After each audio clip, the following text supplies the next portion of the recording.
Live from New Delhi, you're watching DD India Live, India's voice to the world. I am Tanvi Taneja. Coming up in the next 30 minutes. Munich Security Conference kicks off with a focus on war in Ukraine and Trump's view of NATO. External Affairs Minister Dr. S. Jaishankar represents India at the conference. US House of Representatives passes the Quad bill to facilitate closer cooperation between member countries, the US, India, Australia and Japan.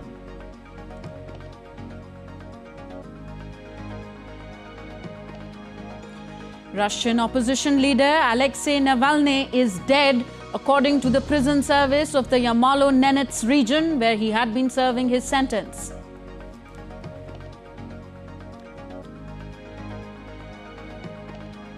And the White House denounces increasing attacks against Indian students in the US, says there is no excuse for violence.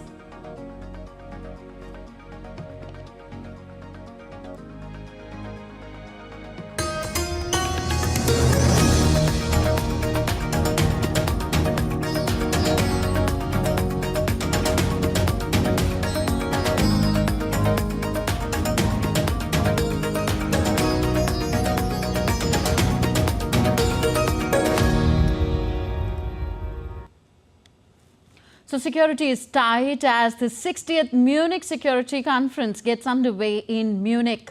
India's External Affairs Minister Dr. S. Jaishankar is at the Munich Security Conference in Germany.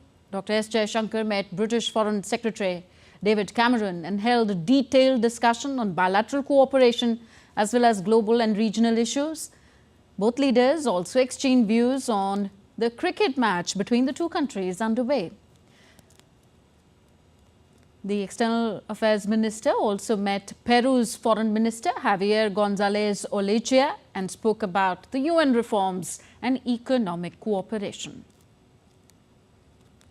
So, along with Dr. Jaishankar, leading politicians, military officers and diplomats from around the world have gathered in Munich on Friday for a security conference that will be dominated by the wars in Israel and Ukraine, as well as fears over the US's commitment to defending its allies.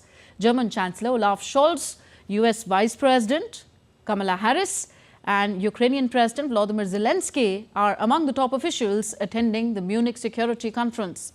Israel's President Isaac Herzog and Palestinian Prime Minister Mohammad Shtayyeh are also expected to attend the three-day conference at the luxury Bayreuther Hof Hotel in southern German city. Speaking at the Munich Security Conference, NATO's Secretary General Jens Stoltenberg said that Russia won't get what it wants on the battlefield. NATO's Secretary General Stoltenberg and President of EU Commission Ursula von der Leyen are also attending the Munich Security Conference.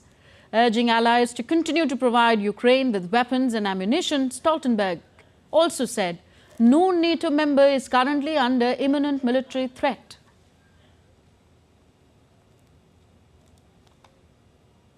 Putin must realize he will not get what he wants on the battlefield.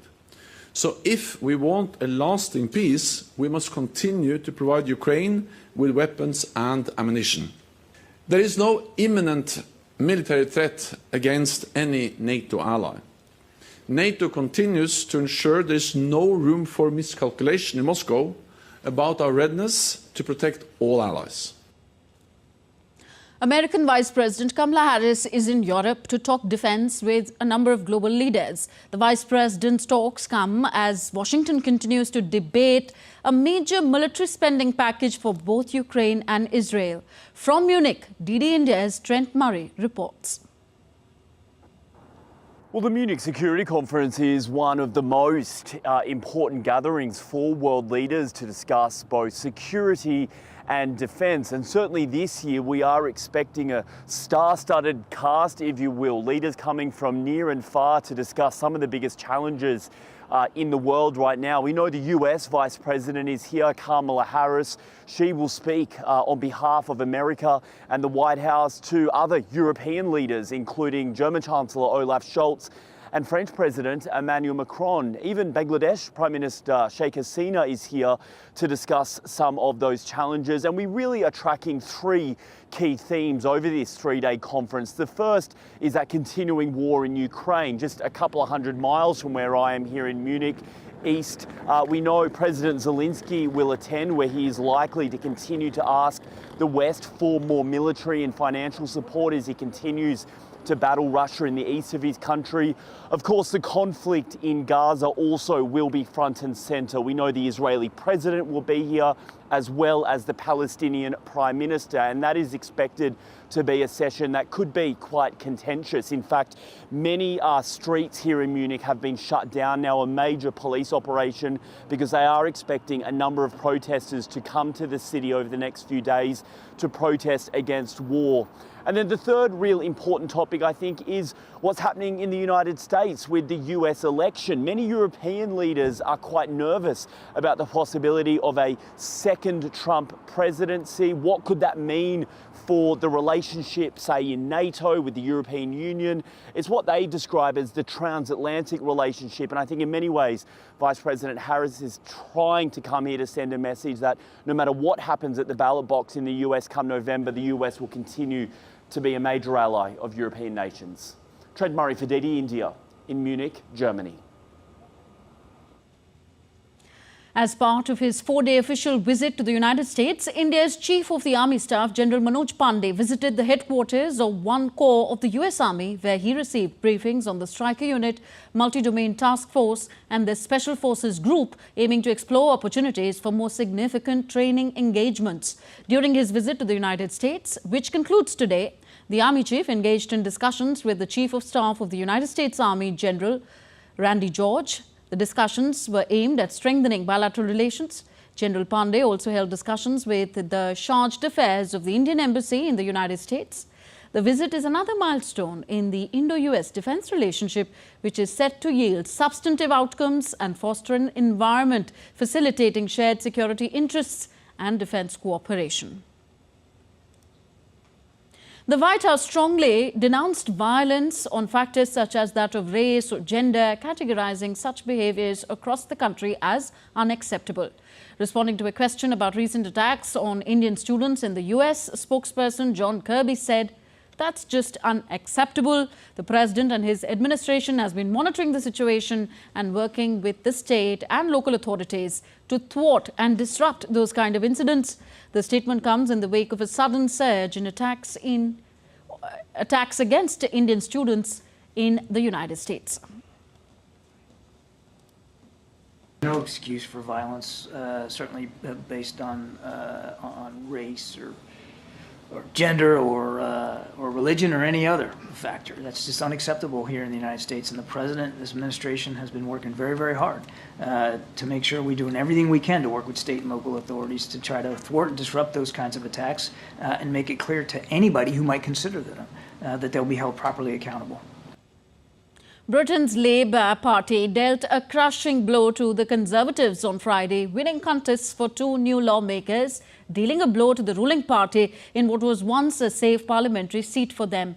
Labour candidate Jen Kitchen won with 13,844 votes against 7,408 for the Conservative candidate Helen Harrison to win Wellingborough.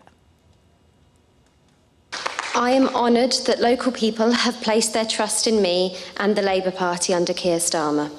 But I also know from the thousands of conversations I have had during this campaign how desperately people want change and a fresh start for our country. The people of Wellingborough have spoken for Britain. In Kingswood, southwestern England, Labour candidate Damien Eggen won with 11,176 votes against 8,675 for the Conservative candidate. In Kingswood, as across the country, 14 years of Conservative government have sucked the hope out of our country. There's a feeling that no matter how hard you work, you just can't move forward, and that with Rishi's recession, we're left, again, paying more and getting less. U.S. presidential candidate Nikki Haley is campaigning in Texas to win over the deeply red state voters. Her next challenge is in the South Carolina primary, where she challenges Donald Trump for the Republican nomination. DD India's Nick Harper reports from Austin, Texas. Nikki Haley is fighting to survive. The former US ambassador to the UN wants to become the Republican nominee to take on Democratic President Joe Biden in November's presidential election. But standing in her way is the former President Donald Trump. He's already had some big wins in some of the state nominating contests, including big wins in Iowa and New Hampshire. Next weekend, they'll face off in South Carolina, and the polls already suggest Trump has a considerable lead, potentially with as much as 65% of the state backing him, compared to about 30% for Nikki Haley. Now, there had been speculation that if she were to lose in South Carolina next Saturday, she would drop out. But the fact that she's campaigning here in Texas suggests she's in it for the long run. Texas's primary is not until March the 5th. That's Super Tuesday, when more than a dozen states across the US hold their nominating contests, including California, where she was campaigning last week. All of it suggesting she intends to stay in the race until and potentially beyond Super Tuesday, and she's trying to win over voters here in Texas. But she may be disappointed. Polls suggest that only 20% of Texans support her, compared to 80% for Donald Trump. She's hoping to prove she can be an alternative to the former president. She says she has far less chaos in her campaign compared to Donald Trump. So there's certainly tenacity in her campaign, but reality may catch up with her in the coming weeks, when it becomes clear that Donald Trump has overwhelming support to become the Republican Party's nominee. Nick Harper in Austin, Texas, reporting for DD India. On to Asia now. The Islamabad police have declared a ban on illegal gatherings within the federal capital under the enforcement of Section 144, as reported by a media outlet. Islamabad police remarked, no illegal gathering will be allowed in Islamabad in view of Section 144, which is in force in the federal capital. According to a spokesperson of the Islamabad police, protest is the fundamental right of everyone, but any illegal act will not be allowed. The announcement comes amidst the backdrop of various political parties planning protests against alleged electoral irregularities in the recently concluded elections. Notably, Pakistan's recent elections failed to produce a clear majority for any single party, with independent candidates supported by the jailed former Prime Minister Imran Khan securing 92 of the 264 seats, emerging as the largest group. Bangladesh has said that it is coordinating its position with India as fighting intensifies between the Myanmar army and ethnic rebels there. For a country that hosts more than 1 million Rohingyas, it now has to contend with an influx of Myanmar nationals fleeing the latest round of fighting that broke out earlier this month.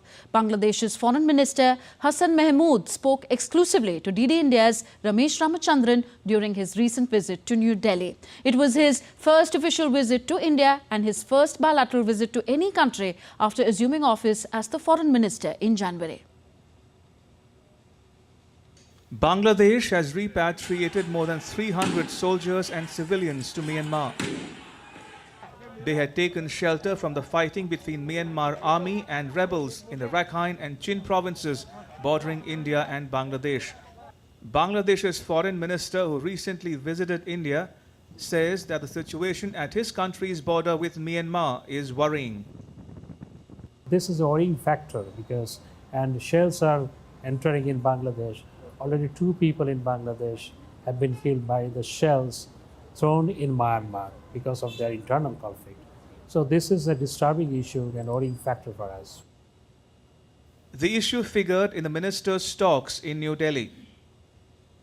India and Bangladesh should work together, and I have discussed this issue to work together on this issue so that because destabilization or conflict in Myanmar is destabilizing the region. It has impact on our region. He says that Bangladesh's relationship with India stands on its own. China is our development partner, but The relationship between India and Bangladesh is not comparable with any other country, as I've said earlier, because our relationship is bonded by blood. And the amount of diversification of the relationship we have and the height that we have achieved under the leadership of Prime Minister Sheikh Hasina and under the Prime Minister Sri Narendra Modi, this is not comparable with any other relationship. The minister echoes Bangladesh Prime Minister Sheikh Hasina's call for a woman to lead the United Nations as its Secretary General. I think UN reform is highly demanded, because when UN was formed, and that is a long time ago, a few decades back, the total global scenario has been changed now. So UN reform is a legitimate demand that I believe. So far, all our Secretary Generals are men, so why not women Secretary General? Hasina is the world's longest-serving woman head of government.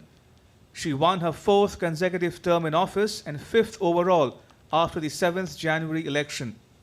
Ramesh Ramachandran reporting for DD India. You're with us on DD India Live, still to come on this edition. Passed by 379 to 39 votes, the US House of Representatives passes the Quad Bill to facilitate closer cooperation between the member countries.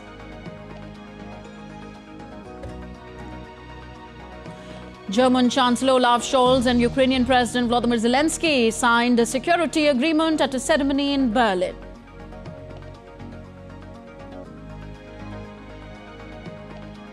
And in a landmark move, Greece becomes one of the first Orthodox Christian countries to legalize same-sex marriage.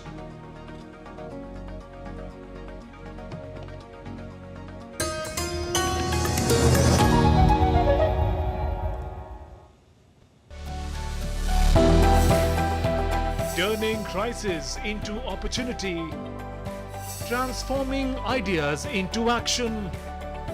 Stories of real change, tales of sustainable solution. This series is going to tell stories of such changemakers. Watch Changemakers on DD India.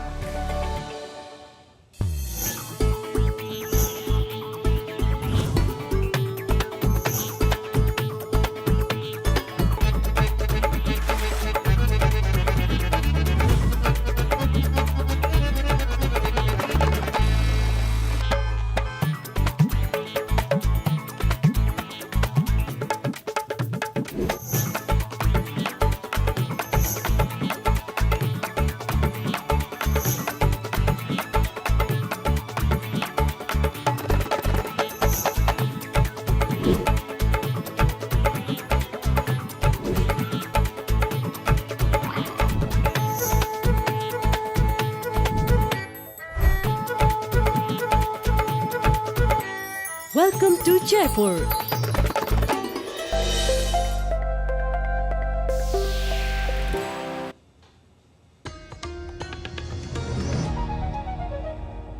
Welcome back. You're watching DD India Live. I am Tanvi Taneja.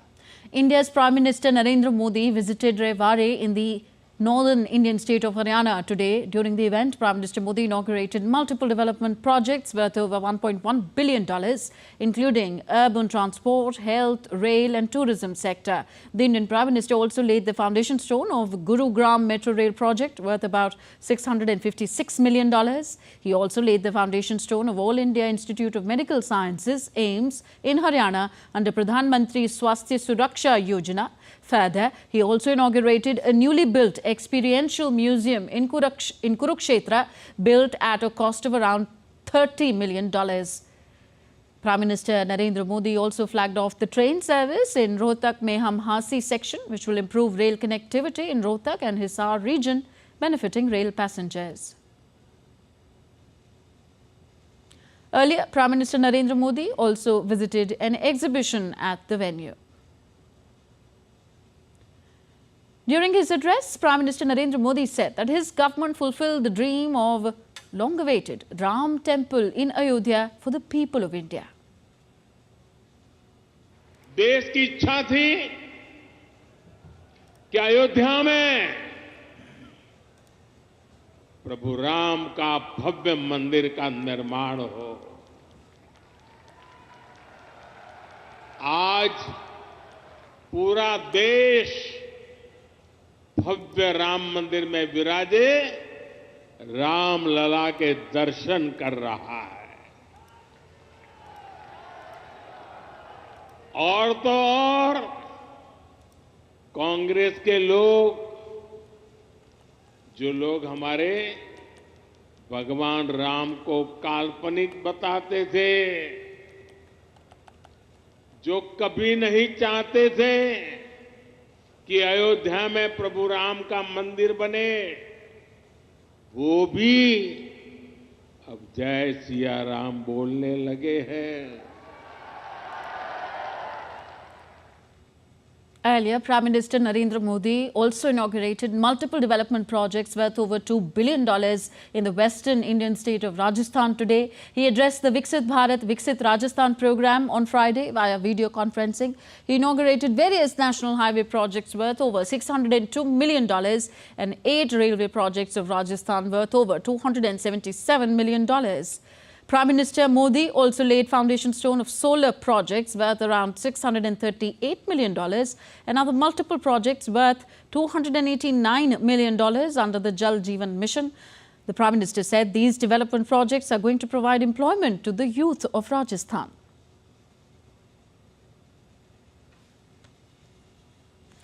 India is all set to become self-reliant in pulses. Consistent efforts are being made to attain self-sufficiency in pulses by the year 2027. The current production of pulses stands at 26 million metric tons. India, which is one of the largest consumers of pulses, is presently importing pigeon pea from Australia, Canada and Africa.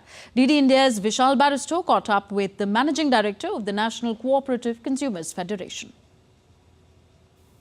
India is the largest consumer of pulses, and by 2027, Modi government wants India to be self-reliant. I have with me the Managing Director of NCCF. Let's talk to her and find out. How is it possible? Well, there are lots of measures which are being taken by government in this regard.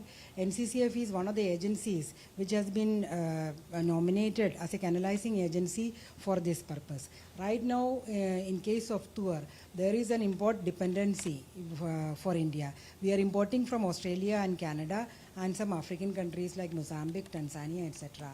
These countries are growing tuar exclusively for consumption in India.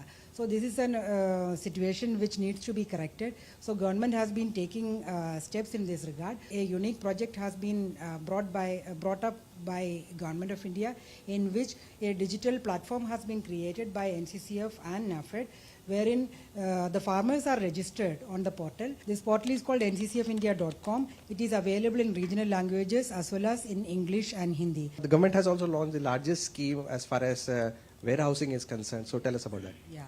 So under this scheme, each PAX is given some subsidy under the Agricultural Infrastructure Fund.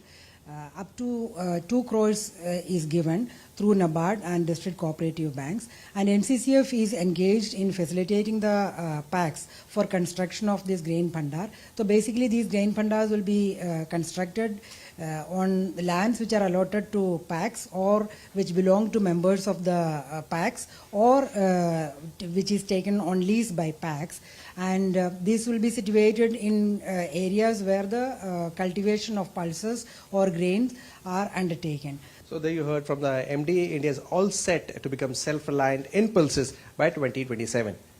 With cameraman Aniket in Delhi, this is Vishal Baristo for DD India. In a boost to US, India, Australia, Japan Quad alliance, the US House of Representatives has passed the Quad bill, which instructs the Biden administration to establish a Quad intra-parliamentary working group to facilitate closer cooperation between the member countries. Passed by a roll call vote of 379 to 39 votes, the bill, officially called The strengthened US, Australia, India, Japan cooperation directs the US State Department to submit a roadmap to increase engagement with the Quad members. The bill directs the State Department to submit to Congress within 180 days of the bill's enactment a strategy to increase engagement and cooperation with the Quad, and within 60 days of its enactment to enter into negotiations with Japan, Australia and India to establish a Quad intra-parliamentary working group to facilitate closer cooperation. Russian opposition leader Alexei Navalny was confirmed dead on Friday. In a statement, the Federal Penitentiary Service of the Yamalo-Nenets Autonomous District, where Navalny had been serving sentence, said that he felt unwell after a walk on Friday and almost immediately lost consciousness. The medical staff had been called but were unable to resuscitate Navalny. The reason of his death is currently being established. German Chancellor Olaf Scholz and Ukrainian President Volodymyr Zelensky signed a security agreement at a ceremony in the German capital on Friday. The details of the agreement were not immediately made public. Zelensky is visiting Germany and France to drum up vital support for more military aid as the conflict with Russia nears its third year. Ukraine faces a shortage of manpower and ammunition stockpiles, while US military aid has been delayed for months. Germany and France were poised to become the second and the third Ukrainian allies to sign bilateral security deals that would establish terms for continued support until Ukraine reaches its goal of joining the NATO military alliance. A statue of U. Tirot Singh, a freedom fighter from Khasi Hills of India who rebelled against the British some 200 years ago, was unveiled on Friday at the Indira Gandhi Cultural Centre in Dhaka. The Deputy Chief Minister of India's northeastern state of Meghalaya and the High Commissioner of India to Bangladesh jointly unveiled the statue. Tirot Singh, a tribal chief known as the hero of the Khasi Hills of Meghalaya, struggled against the British colonizers. His life story has become a saga and an inspiration to many in the region. Greece's parliament has approved a bill allowing same-sex civil marriage. The bill is being hailed as a landmark victory for supporters of the LGBT rights. The law gives same-sex couples the right to wed and adopt children. This comes after decades of campaigning by the LGBT community for marriage equality in the socially conservative country. Akashvani Dibrugarh's month-long radio drama festival kick-started on 15th February and will continue till the 15th of March. The radio drama festival has a wide range of listeners across the world as it caters to a large number of Assamese diaspora living abroad. This year, 12 amateur theatre groups will be performing and the plays will be broadcast at 9:30 p.m. Indian Standard Time on Akashvani Dibrugarh. Radio drama is a latent trend in the world of drama, both in the East and West. There is no stage, but the drama is expressed through dialogues and the skillful style of delivering it. Akashvani Dibrugarh is a well-known entity when it comes to radio drama. The station has been able to create a niche in this field in the easternmost part of the country. Actually, Akashvani Dibrugarh has its rich heritage of producing radio drama in entire broadcasting scenario. And Dibrugarh Akashvani has already won nearly 27 national awards, and mostly of them are in drama production only. So Akashvani Dibrugarh has a rich heritage, as I said, and we are continuing the heritage and the practice. And earlier, what we used to produce drama in the format that we used to select the artist and according to that the established radio format. But nowadays, what we are doing, instead of our empaneled radio artist, we are organizing some eminent theatre groups in entire Upper Assam. And the objective is that to tap the hidden talents of drama and bring them to the radio platform to produce the radio drama. Akashvani Dibrugarh started the Radio Drama Festival in 2020. This year, the festival is titled Brahmaputra Hospital Radio Drama Festival 2024 and will be broadcast for a month from 15th February to 15th March. 13 radio plays by 12 amateur theatre groups from Assam will be broadcast daily at 9:30 p.m. and each play will be rebroadcasted at 8:30 a.m. the next day. Akashvani Dibrugarh has been organizing the Radio Drama Festival since 2020, and this year 12 amateur theatre groups from across Upper Assam are performing in this festival. This festival has a significance not just in Assam, but this is of special relevance for the Assamese diaspora living across the world, especially in US, as Akashvani Dibrugarh has a huge number of listeners from across the world. With camera person Pranab Chaitya, Subina Roy, TT India. Radio continues its evolution in this digital age. That's all in this edition of DD India Live. I am Tanvi Taneja from my entire team in New Delhi. Thank you for watching. Namaskar.